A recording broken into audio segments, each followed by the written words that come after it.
انتس عدلي انتس فقد فتاري هيوت كال اي عدل زهبت نتمثل كابت زنبركو موقع مقدل حمد أوتيعا علمي كال اي كنبر بخلت عيني مرأي جميرة ترقم هيوت كفلت من باري كاستماغر بتاني مواعل زحكخ زي مسلني دماغ قسلي نعلتو خدرق جاثن محياخ طراح زتعدل از مسلاسناني بزحاق كدمكا جميران سوساب كشت جميرة سرامة عبيتي مزاني كنادي كل رسعة كار ايز تولدكو خونو تسمعني اب علم كامتي جاكانن كفو انساب دكع يواهن فكر انساب كمزلو تردئة وفتاري اب ياريد حديركا هيوت المسمار كحز سلز جبركا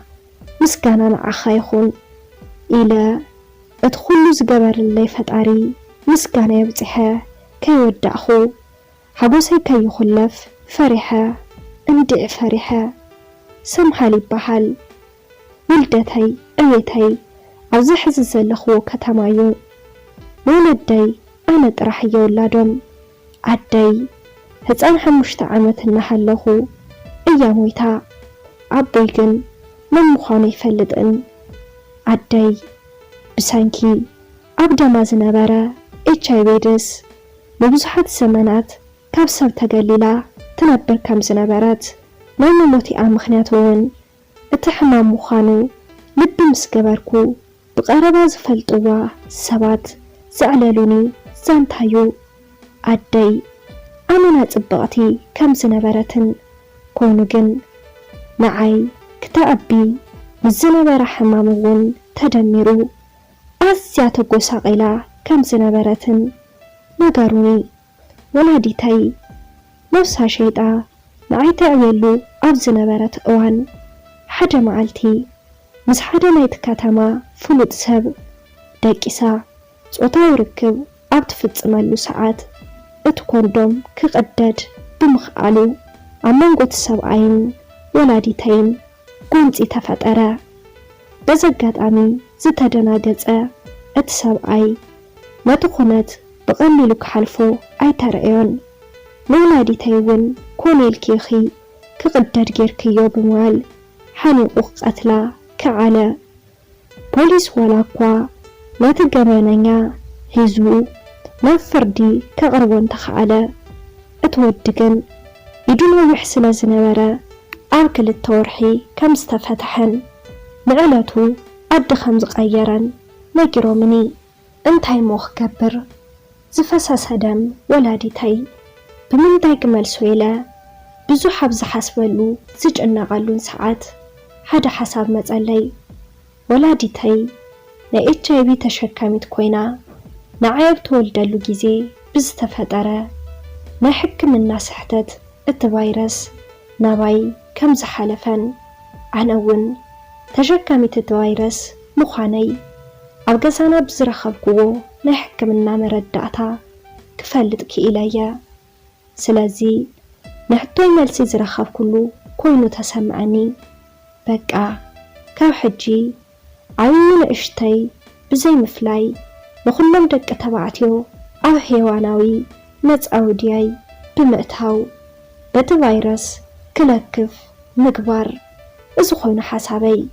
سرحي كابز جمر أنا تاتقوزيرام أمت أودياي زودو دك تبعتيومو فتاري قصرم سيد عمالت ود تبعتاي كساب زمسلني بناي ጭካኔ በትሪ ብዙሓት ተወዳት ቀፂዐ እምበኣር እዚ ኩሉ ግፍዕን በደልን ኣብ ዝሰርሐሉ እዋን እዩ ሓደ ኣካል ናይ ህይወተይ ዝመፀ ያሬድ ማለት ካብቶም ግዳይ ናሃተይ ተባሂሎም ኣብ መዝገብ ዘስፈርክዎም ወዲ እዩ ነይሩ ያሬድ ብዙሕ ግዜ ናብታ ኣነ ዝሰርሐሉ ሆቴል ኣዘውቲሩ ይመላለስ ነይሩ ኮይኑ ግን ብዘይካ ቢራ ምግባዝ ምንም ንኽገብር ፍቃደኛ ኣይነበረን ያሬድ ካብ መልክዕ ፀባይ ካብ ፀብኣይ ስብዕና ኣማሊኡ ዝተዓደለ ጉብለል ወድዩ ኩሉ ግዜ ያሬድ ናባይን ትመጽእ ካብቲ ዝነበርክዎ ናይ ብሕታውነት ዓለም ኣውፂኡ ሓድሽ ዓለም ክርኤኒ ጀመረ። ዕላሉ ቁም ነገር ሓዘል ወግዐኛ መድመጽየይ ሓባስ ንብዓተይ በቃ ኩሉ ነገረይ ኮይኑ ረኺበዮ ናይ ብሓቂ ድማ ኣፍቂረዮ። ያሬድ እቲ ብጣዕሚ ዝገርም ባህርያቱ እዚ ኩሉ ኣዋርሕ ሃቢርና ክንድቅስ ሓንቲ መዓልቲ ዋላ ጾታዊ ርክብ ንፈጽም ኢሉኒ ኣይፈልጥን። ንምንታይ ኣብ ሆቴል ነፍሰይ ሸይጠ ከም ዝሓድር እውን ጠይቁኒ ኣይፈልጥን። በቃ ካብ ኣፍ ያሬድ ወትሮ መዓልቲ ዘይትፍለ ሓንቲ ቃለላ ንሳ እውን ሰምሃለይ ኣነ እኮ ናባኽን ትመጽእ ንሳኽን ትኸውን እየ ናይ ምንባረይ ተስፋ ዝልምልም ጥራሕ እዩ ዝብለኒ ነይሩ። ያሬድ ናይ ታክሲ ሹፌር ስለ ዝነበረ ኩሉ መዓልቲ ምሸት ኣዘውቲርና ንራኸብ። ብስራሕ ምኽንያት ሓንቲ መዓልቲ እኳ እንተዘይመጺኡ ክጨንቀኒ ዝጅምር። ያሬድ ከፍቅሮ ድሕሪ ምጅማረይ እቲ ኣብ ልዕሊ ደቂ ተባዕትዮ ዘዕርፎ ዝነበርኩ ናይ በቐል ሓለንጋይ ሙሉእ ብምሉእ ደው ከብሎ ኸኣልኩ ናብ ባዕለይ ተመሊሰ ሓድሽ ህይወት ክነብር በዓልቲ ተስፋ ኾንኩ። ግን ብኸመይ ኣነ ምልእቲ ሰብ ኣይኮንኩን። ውሽጠይ ዘይጥዑይ በዓልቲ ተሸካሚት HIV ኤድስ እየ። ያሬድስ እንተኾነ ከመይ ገይሩ እዚ እናሰምዐ ሓቢሩ ንኽነብር ይኽእል? ምንም መልሲ ክረኽበሎ ይከኣልኩን። ብዝኾነ ኣብዛ ሕዚ ሰዓት ልዕለይ ሕጉስ ሰብ ኣሎ ኢለ ኣይኣምንን። ያሬድ ለማዓንቲ ካብ ወትሩ ፍልይ ብዝበለ ናይ ድራር እንጉደት ገይሩለይ።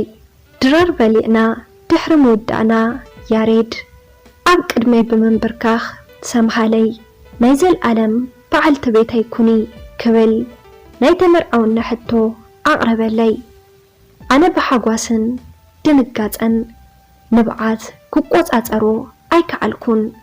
ብዙሕ ክነብዕ ጀሚረ ንሕቱ እውን ብኣወንታ ተቐበልክዎ። ያሬድ ተሲኡ ዘሊሉ ተጠምጠመኒ። ኣብታ ሰዓት ንሳ ክልቴና ኣብ ፍጹም ተሓጓስ ኢና ነርና። ግዛ ምስ መሸየ ናብ ገዝኡ ተታሒዝና ኸይርና። እምበኣር ኣብዛ ምሸት እዚኣዩ ዓለመይ ክጽልምተኒ እቲ ዝሓለፈ ናይ ሰቑቋ እዋናት ክርአየኒ ዝጀመረ። ያሬድ ንፈለማ እዋን ወሲብ ንፈጽም ክብል ሕቶ ኣቕረበለይ።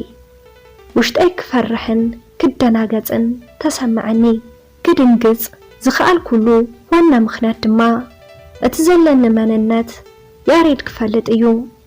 እንተፈሊጡ ድማ ክርሕቐኒ እዩ ብምባል ነበረ። ኣብ ሓሳብ ወጥሪ ኣለኹ። ከይነገርክዎ ስቕንቴለ ያሬደይ ናይዛ ሕማም ሰለባ ክኸውን እዩ። እዚ ድማ ፍጹም ኣይቅበሎን። እንተነጊረዮ ድማ ክርሕቐኒ እዩ። ከም ሰብ እኳ ኣይቆጽረንን ኢለ ናይ ውሽጠይ ፍርሒ ኣመናሳየደ። ብዝኾነ እታ መዓልቲ ንሳ ናይ ጥንሲ መከላኸሊ ከም ዘይወሰድኩን ድልውቲ ከም ዘይኾንኩን ኣእሚነ እቲ ነገር ክተርፍ ገበርክዎ። ንጽባሒቱ ግን ኣብ ከቢድ ጭንቀት ኣተኹ። በቃ እንታይ ክገብረለኒ እንታይ የክውስን ምንም መፍትሒ ክረክብ ኣይከኣልኩን። ኣድራሻ የጥፍአ ኣብ ገዛ ምውዓል ካብ ዝጅምር ሳልሳይ መዓልተይ ኣቕፂረ ምስ ያሬድ ኣይተራኸብናን። መጀመርታ እንታይ ክውስን ከም ዘለኒ ንውሽጠይ ኣእሚነዮ እየ። ድሕሪ ብዙሕ ሓሳብን ጭንቀትን ኣብ ሓደ ውሳነ በጻሕኹ። ኩሉ ነገራት ገዲፈ ዋላ ንያሬድ ናብ ገዳም ክኣቱ ወሰንኩ። እወ ፈጣሪ እዚ ኩሉ በደለይን ሓጢኣተይን ይቕር ኢሉ ካብዚ ሓጢኣት እዚ ዓርሰይ ከግልል ብፍቕሪ ብሹም ያሬድ ሊእኹለይ። ያሬድ ፍቕሪ እንታይ ምዃኑ ኣምሂሩኒ።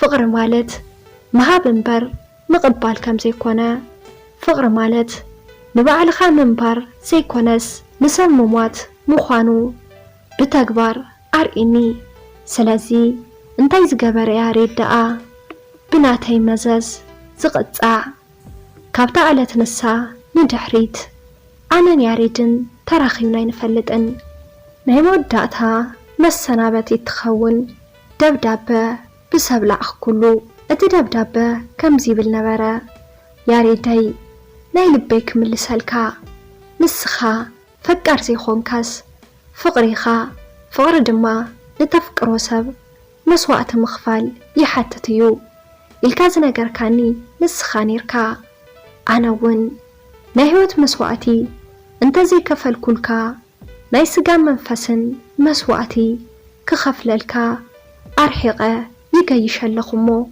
ኣይትድለየኒኻ ምኽንያቱ ስለ ዘይትረኽበኒ ያሬደይ ኣነ እኮ ልዕሊ ምዉታት ትሕቲ ህያውያን ዝነብር ዝነበርኩ ኣብ ውሽጠይ ብዙሕ ሓጢኣታት ዝተሸከምኩ ብደወይ ዝሞትኩ ድዊት እየ ፈጣሪ ግን ብኣኻ ተመሲሉ ሓጢኣተይ ክሓፅብ ዕድል ሂቡኒ ስለዚ ኣነ እውን ነዚ ዕድል ተቐቢለ ሓጢኣተይ ክሓከሉ ዝኽእል ቦታ ገዳም እዩ እሞ ኣርሒቐ ናብ ገዳም ኣምሪሐ ኣለኹ ሰናይ ንዓኻ ይኹን ቻው ፈታዊትካ ሰምሃል